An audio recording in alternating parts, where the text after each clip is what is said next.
السلام عليكم، مرحبا بكم معايا في فيديو جديد. اليوم غادي نوريكم كيفاش تصاوبوا واحد الكاطو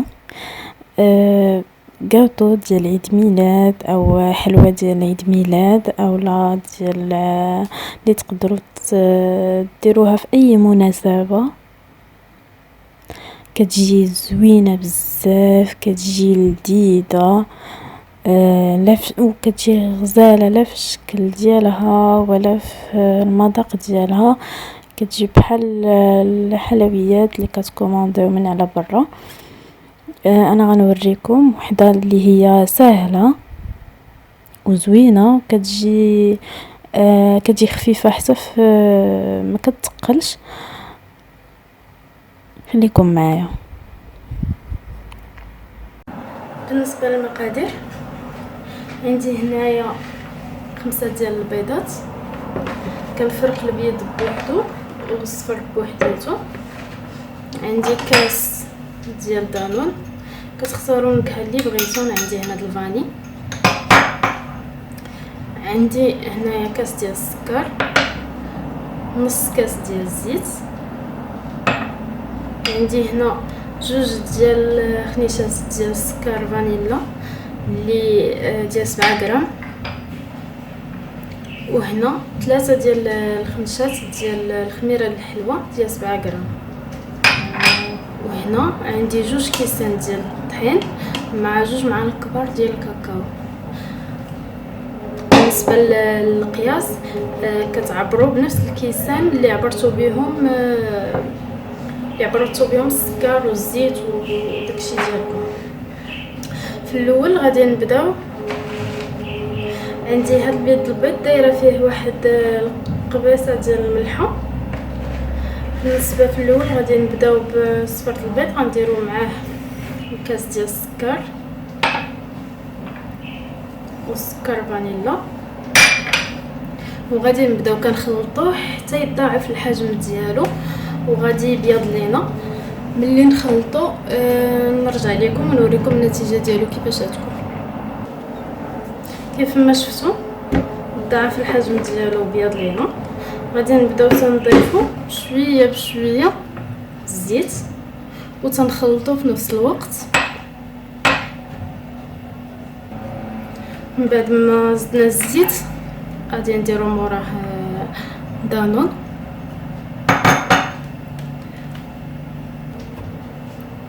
من بعد ما سالينا صفر ديال البيض طلعناه وزدنا فيه الزيت ودانون والسكر. نقدروا نعوضوا دانون بكاس ديال الليمون معصر اولا نعوضوه بكاس الحليب على حسب الرغبه ديالكم. من بعد منه تناخذوا هاد المكونات هادو كنزيدوهم مع بعضياتهم، تنخلطوهم كاملين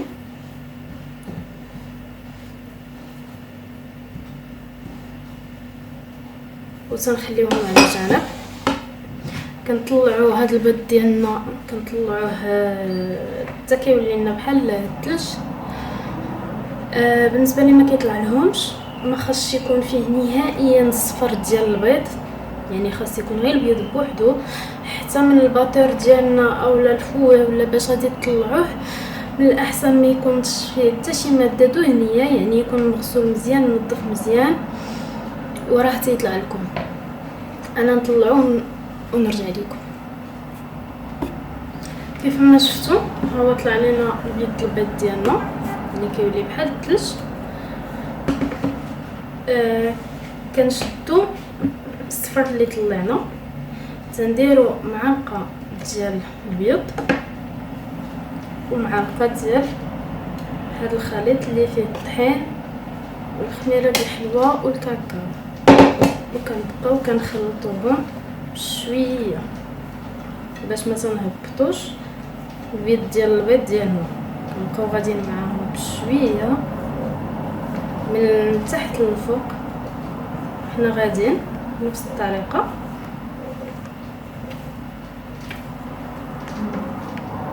حتى كنساليو العجين ديالنا. كيف ما شفتوا هو العجين ديالنا وجد، خلطناه مزيان. بالنسبه اللي ما تعرفش واش تخلط مزيان ولا مازال خاصو يزيد يخلطو، غادي يهز بحال هكا، ملي غادي يشوفو كيكتب بلا ما يقطع، داك الساعات كيعرف بان العجين ديالنا تخلط مزيان، ونقدروا نديروه في المول اللي غنستعملو نطيبوه في الفران. بالنسبه للمول اللي غنستعمل في هذا الكاطو هو هذا المول هذا. انا درت من تحت منه هاد ورق الطبخ او ورق الزبده، ودهنته بشويه ديال الزبده ورشيته بشويه ديال الطحين مخلط مع الكاكاو باش ما يلصقش ليا العجين فيه. وفي نفس الوقت ما رشيتوش بالطحين بوحديتو، لان عندي العجين ديالي دايره فيه الكاكاو باش ما يعطينيش ديك اللون بيض ملي غادي يطيب. كنكون مسخنه الفران 180 درجه شاعله الفوق والتحت، وكنديرو باش يطيب عندك ما بين 20 دقيقه و 25 دقيقه كيكون طايب. بالنسبه للناس اللي عندهم الفران ديال البوطه يقدروا يديروه حراره متوسطه ويديروه الوسط، يديروه في الاول غير تحت ومن بعد عاد يزيدوا الفوق حتى تبان ليهم الكيك او الجنواز ديالنا طلعات، عاد يشعلوا عليها الفوق، يتسناو واحد ما بين 15 و 20 دقيقه عاد يقدروا يشعلوا عليها الفوق. بالنسبه للداخل ديال الكاطو ديالنا انا كنستعمل الكاناش. عندي هنايا باش نصوبوا الكاناش خاصنا هنايا 700، عندي 700 غرام ديال الشكلاط الاسود من النوعيه الممتازه، يعني كيكون الدرجه ديال الشكلاط الاسود فيه طالعه بزاف، يعني كيكون مجهد باش يجي زوين. اللي عنده الشكلاط العادي يقدر يستعملو حتى هو. عندي هنايا 700 مليلتر ديال الكريم فريش. هاد الكاناش هذا ضروري ما كيكون قد الشكلاط قد لا كريم. كندوبوا الشكلاط ديالنا، كندوبوا بالنسبه اللي ما كيعرفوش يذوبوا الشكلاط اولا كيتحرق لهم باش تعطيهم هاد النتيجه هادي. من الاحسن باش يتهناو يذوبوه في حمام مريم، يديروا له با ماغي ويذوبوه، كيذوب لهم مزيان ما كيتحرق حتى شي حاجه. كنبداو كنضيفوا لا كريم ديالنا بشويه بشويه وكنخلطوا بسرعه. كما غتشوفوا في الاول غادي يتجمع لنا، ولكن ما تخافوش كنبقاو نزيدوا شويه بشويه وحنا كنحركوا بسرعه.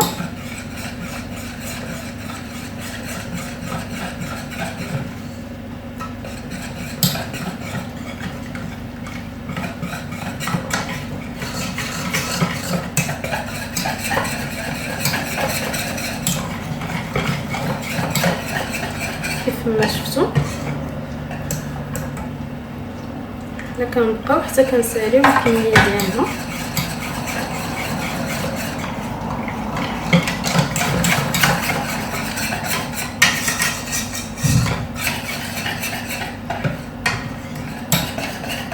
خاص ضروري الكريمه ديالنا تكون بارده.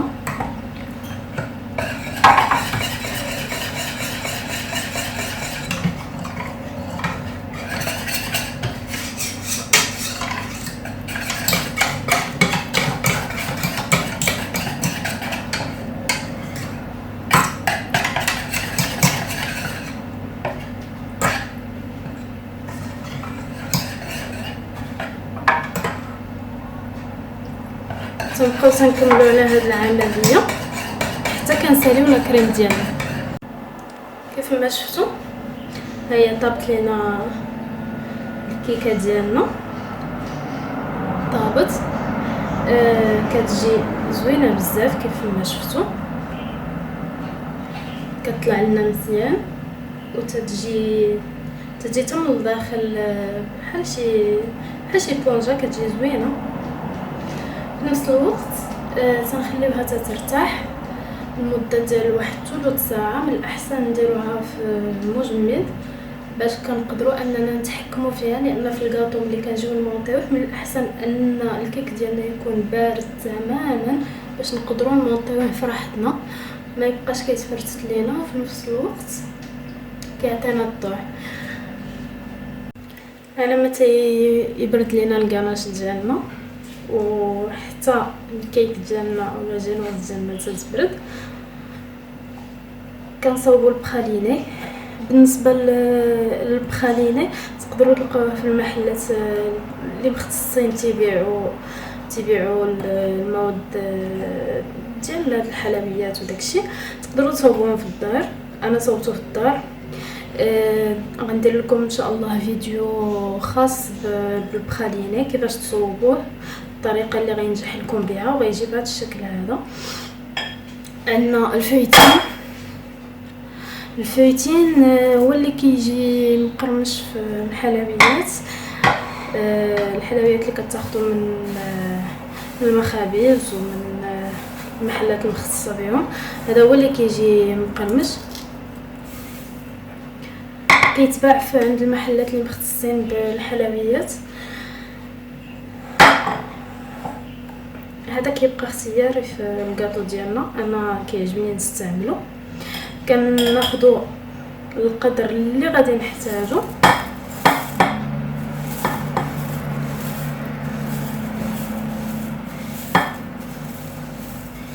على حسب نتوما واش تيعجبكم يجي بزاف ديال الفايتين باين اولا يجي بزاف ديال البخاليني. انا كنحاول نديرهم قد وعلى حسب الكميه اللي غادي نحتاج في الكاطو ديالي. كيعطي واحد الطعم زوين بزاف للكاطو ديالنا. نزيد شويه.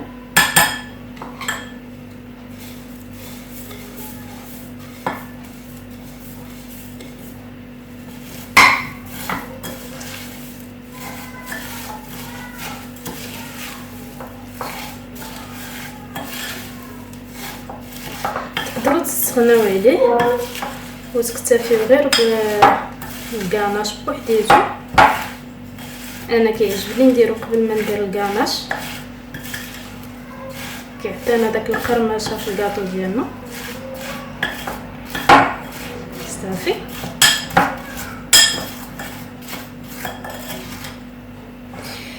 هاد الكيك ديالنا اولا الجينواز ديالنا بردات وشدات براسها، يعني غادي نقدروا نقطعوها بسهوله بلا ما تقطع علينا اولا تبدا تتفرتت.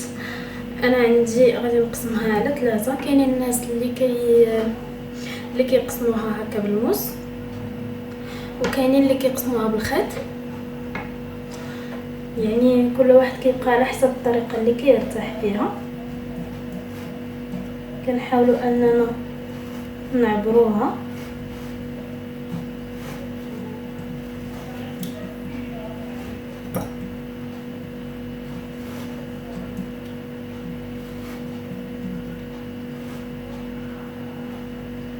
وعاد نضربوها بالموس.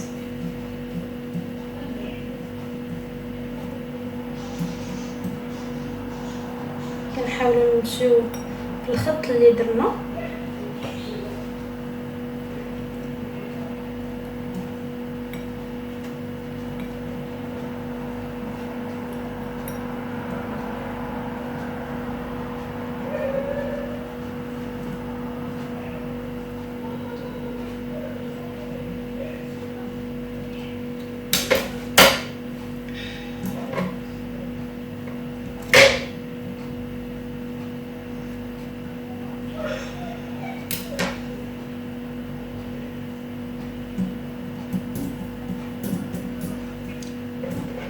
هذا الطرف الاول. عندنا الطرف الثاني،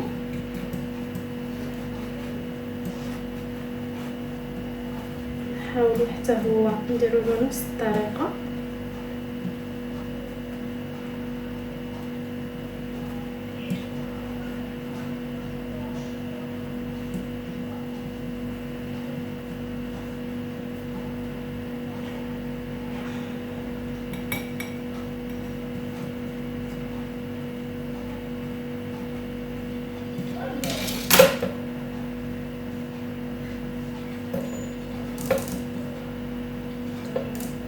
هذا الطرف الثاني وهذا الطرف الثالث. بالنسبه دابا غادي نبداو كنحطوا كل وحده على الاخرى، وغادي نقطعوهم قد نقطعوا لهم الجوانب ديالهم باش يجيونا قد وما يعذبوناش في المونتاج، وحتى ديك الجوانب اللي تيكونوا من الجنب ما تيبقاوش باينين باش ما تيجيوناش شويه قاصحين ناشفين.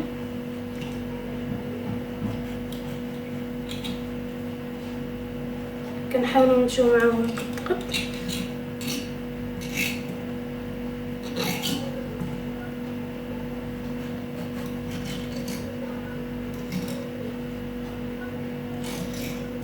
كنبقاو على هذه الطريقه هذه حتى كنقادوهم كلهم مع بعضياتهم. كيف ما شفتوا قدينا الجوانب قديناهم كلهم قد غادي نبداو نسقيو الكاطو ديالنا. ضروري ما يتسقى مزيان باش ما يجيش ناشف. اي كاطو كيبغي انه يتسقى.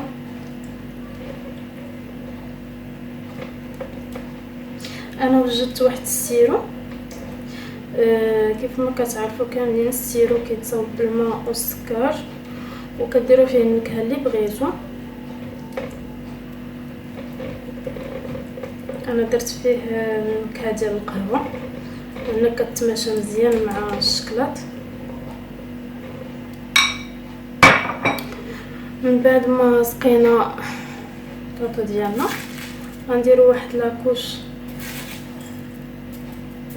اولا واحد الطبقه ديال هاد البخاليني مع الفوتين،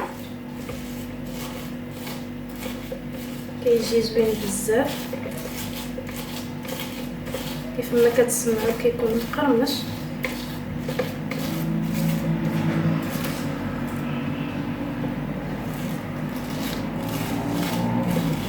كيجي رائع الصراحه اليوم.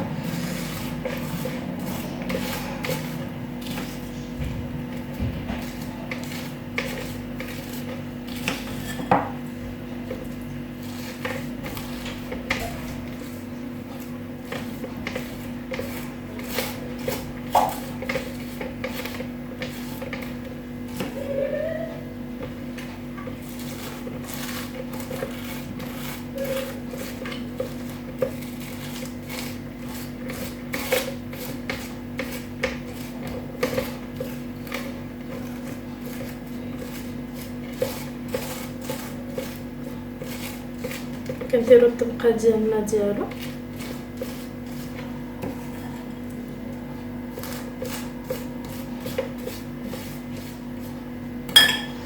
الكناج ديالنا كيف ما شفتوا هو وجد درتو في واحد الجيب حلواني وكنبداو كنديروه من الفوق.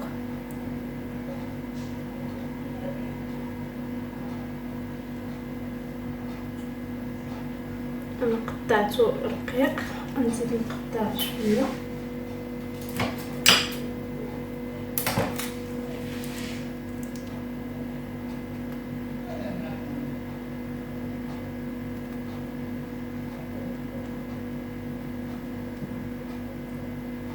يجي شاد راسو.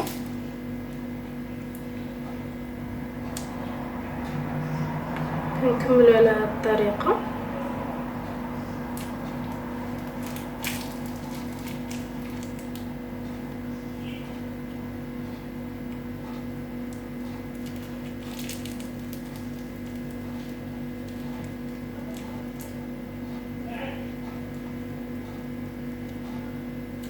كنبداو كنسرحوه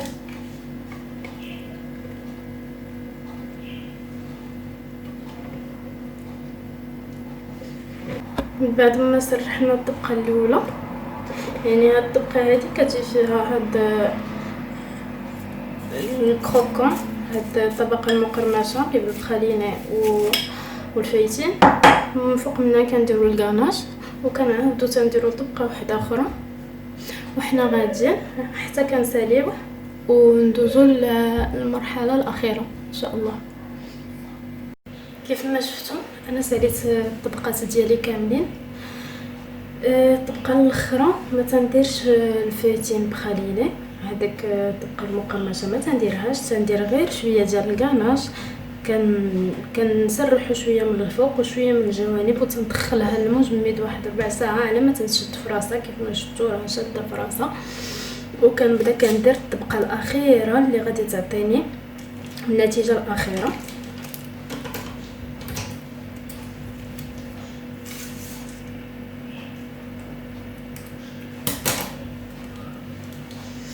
كنمشيو مع الجوانب،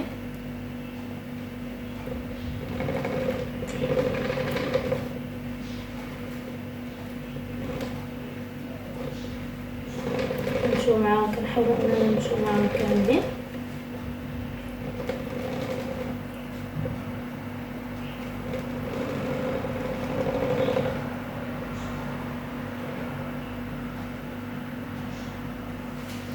حتى كنساليو الجوانب ديالنا، عاد كنبداو في الفوق الطبقه الفوقانيه،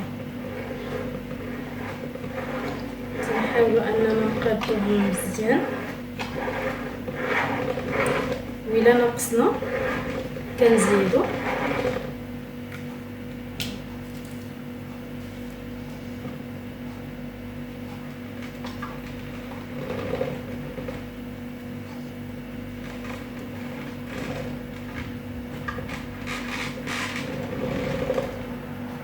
كنبقاو بنفس الطريقه حتى كنساليوها.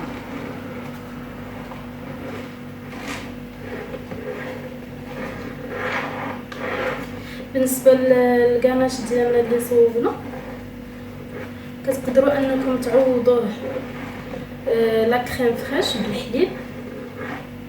كتقدروا انكم الا درتوا لا كريم فريش طلعوه، الا طلعتوه كيجي بحال لاموس. انا كنكتفي به بحال هكذا في هذا الكاطو اللي كنبغي انه يجيني اللون ديالو اسود بحال هكا. كيبقى كل واحد على حسب الشكل اللي بغا في الكاطو ديالو.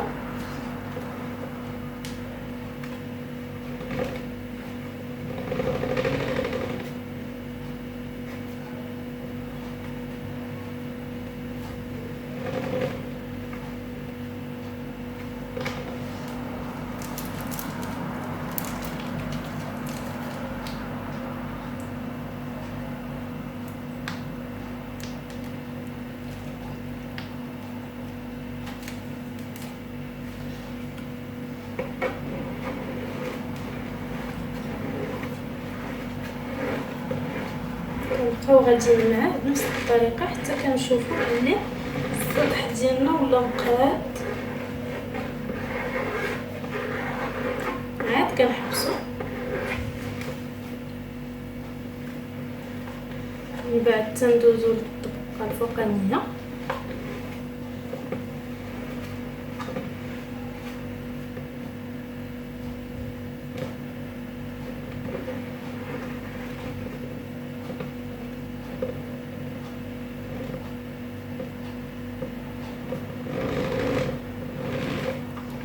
كنبقاو غاديين معاها بنفس الطريقه حتى كنقادوها كامله. من بعد ما نقادها نرجع لكم. كيف ما كتشوفوا هنايا قادين الكاطو ديالنا. ندوزو دابا نوريكم النتيجه النهائيه.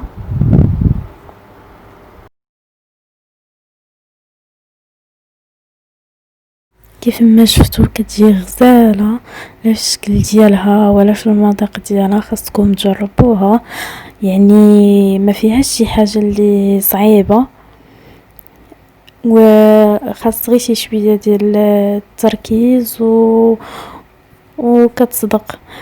بالنسبه للتزيين انا درت فيها هنايا شويه ديال الشكلاط الابيض اللي هبطته مع الجوانب، ودرت زوقت بالجيب الحلواني والجناب. وبالنسبه للتزيين ديال الشكلاط او لا الطريقه كيفاش تصاوبوا ديكورات بالشكلاط، ان شاء الله ندير لكم فيديو خاص بها. وشكرا حيت شفتوا الفيديو، وان شاء الله نتلاقاو في وصفة واحدة اخرى.